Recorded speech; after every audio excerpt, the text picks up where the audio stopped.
Hi guys, welcome to the Chem Class channel. This video is on significant figures, so I'm going to go over the general rules for what is considered a significant number, and I'm also going to go over the rules for addition and subtraction, as well as multiplication and division. So let's go ahead and get started. So first off, what is considered a significant digit? So any non-zero number is considered significant, whether it's 1, 2, 3, 4, etc. If it is not zero, it is always, always, always significant. Zeros that occur between two non-zero numbers, such as in the examples listed here, 101, 2008, and 30,005, the zeros that are between two non-zero numbers are also always significant. And then trailing zeros are significant only when there is a decimal in the number. So if you look at the example 0.004200, the trailing zeros in this example are significant. The leading zeros are never significant, and we'll talk about that in just a moment. These two trailing zeros are, again, only because there is a decimal in the number. And so this number has four significant figures. The 4, the 2, and the two trailing zeros in green are the four significant numbers in this example. Now, what is not significant? Like I had just mentioned, leading zeros are not significant. So whether they become before or after the decimal point, if they are leading, they are never significant. And finally, trailing zeros that do not have a decimal in the number are not significant. So in the number 25,000, those three zeros are not significant because there is no decimal there. And so in our first example, we have two significant figures, the 4 and the 8. And in the second example, the number 25,000, there are also two significant figures, the 2 and the 5. So let's go ahead and do some practice. So in our first number, 246.32, they're all non-zero numbers, which means that this number must have 5 significant figures. In the next example, again, all 6 of these numbers are, I'm sorry, that's not true. There are 6 significant figures in this number because 5 of the numbers are not zero, and non-zeros are always significant. Now, the question is this 0 significant? And since it is between two non-zero numbers, then we say yes, it is, and this number has 6 significant figures. In the next example, 100.3, the two zeros in this number are between two non-zeros, meaning that those two zeros are significant, and so this number has 4 significant figures. In the next example, 0.678, well, I know that 6 and 7 and 8 are significant because they're non-zeros. So the question is this 0 significant? And the answer is no, because leading zeros, whether or not there's a decimal, leading zeros are not significant. So this number only has 3 significant figures. In the next example, 1.008, the 1 and the 8 are significant, and so are the two zeros because they are between two non-zero numbers. So we have 4 significant figures. In the example 0.00340, again, trailing zeros are significant when there is a decimal. Leading zeros are never significant.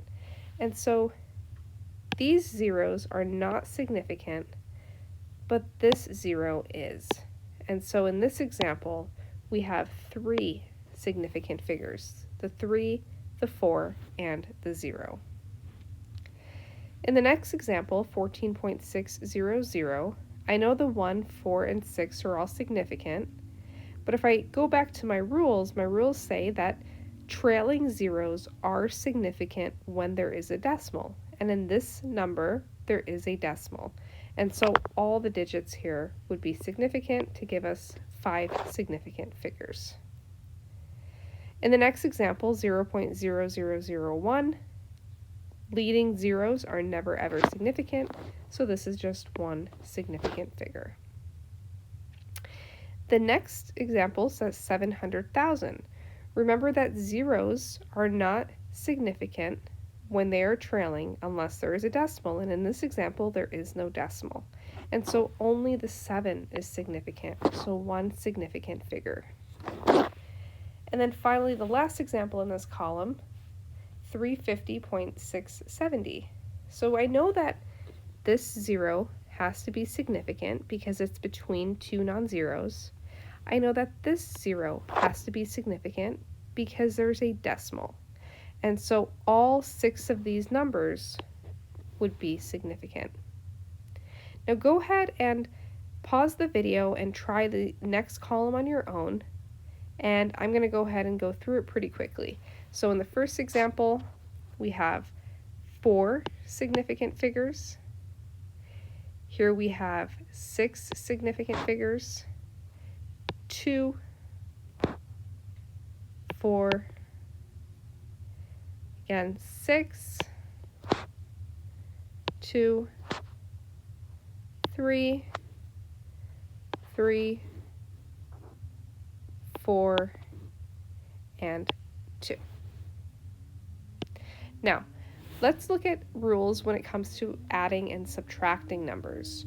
So your rules for addition and subtraction is that your answer should always be rounded to the same number of decimal places. Decimal places. Notice I didn't say significant figures. It should be rounded to the same number of decimal places as the number with the fewest decimal places. So, for example, if this was your addition problem, you added together 4.12 and 5.026, you would get 9.146.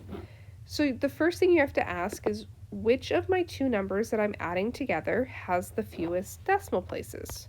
Well, 4.12 has 2 decimal places, and 5.026 has 3 decimal places. So 2 is fewer than 3, which means I want to round my answer to 2 decimal places. And when I do that, I get 9.15 as my answer. Now with multiplication and division, we want to round our answer to the same number of significant figures as the number with the fewest significant figures. So with addition and subtraction, we are paying attention to decimal places, but with multiplication and division, we're paying attention to sig figs. So for example, if you multiply together 3.46 times 2.1, you'd get 7.266. Now you have to figure out which of the two numbers that I'm multiplying together has the fewest sig figs. 3.46 has 3 significant figures. 2.1 has 2 significant figures. So which one's less? That would be the 2 significant figures, and that's what I want to round my answer to. So when I round 7.266 to 2 sig figs, I get 7.3. And that would be my final answer. So let's do some more practice together. So again, pause the video. See if you can round these answers to the correct number of decimals or sig figs, depending on if we're adding, subtracting, or multiplying, dividing.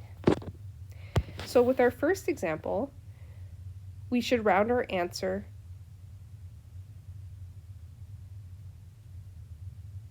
to 1 decimal place. And when we round our answer to 1 decimal place, we get 167.6. With the second example, again, we're subtracting in this example, so we're paying attention to decimal places, and we want to round our answer again to 1 decimal place to get to 1.5. In our third example, we're multiplying, so now we're paying attention to significant figures, and we want to round it to 2 significant figures because that's the lowest. And when we round 10.374 to 2 significant figures, all we have to do is add this decimal point. If we add this decimal point, all of a sudden we make that 0 significant, which gives us 2 significant figures. And then finally, in the last example, we're dividing. So again, we're paying attention to sig figs.